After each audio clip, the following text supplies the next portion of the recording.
Hello everyone again, I am here in front of you all.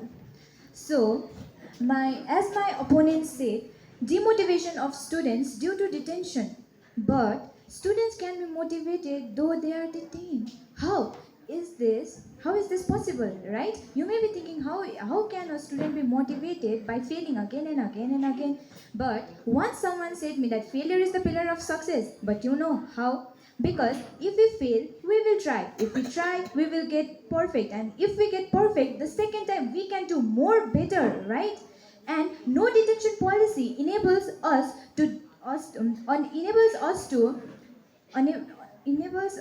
use this theory in our schools, because it's better to try rather than moving further without understanding anything, right? Because here, moving further means that promoting from one class to another. For example, let's suppose a student is in class 5. He or she fails and gets promoted to another class. Why? Because of the detention policy, non-detention policy, right? But if the student haven't understand anything, the students has not understand anything, the concept, the basic, the fundamental concept, then how will he or she put it, or he or she will use it in his or her practical life or in other class?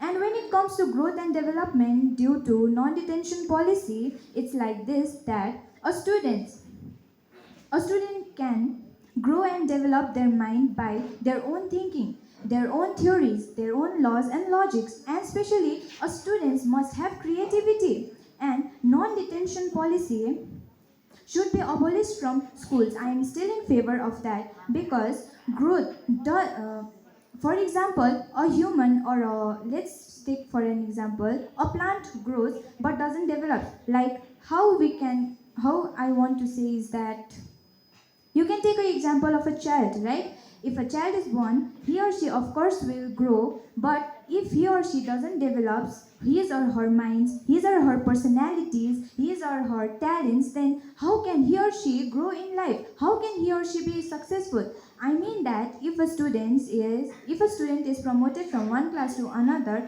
even if he or she fails, then he or she will not get motivated. Instead, he or she will get a negative impact on his or her mind. This is how that he or she will think that, oh, I haven't learned, let it be, I will pass, like that.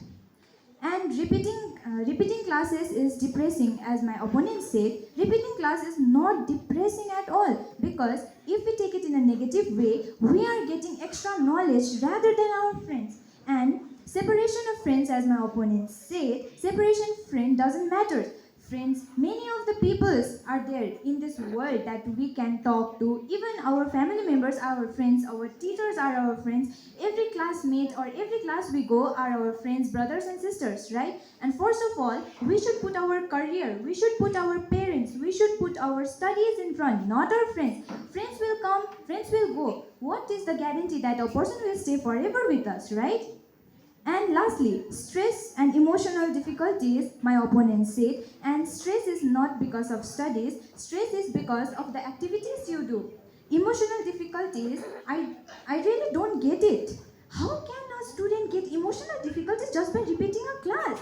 Like, oh my god, like you can think if you fail on the same class, then you are getting to learn better than before, right? You are getting to clear your concepts more than before. You can ask the teachers if you don't understand, and if you don't understand the concept, if you don't ask the teacher, of course you will be failed, right? So in the conclusion, I want to say that no detention policy should be abolished from schools.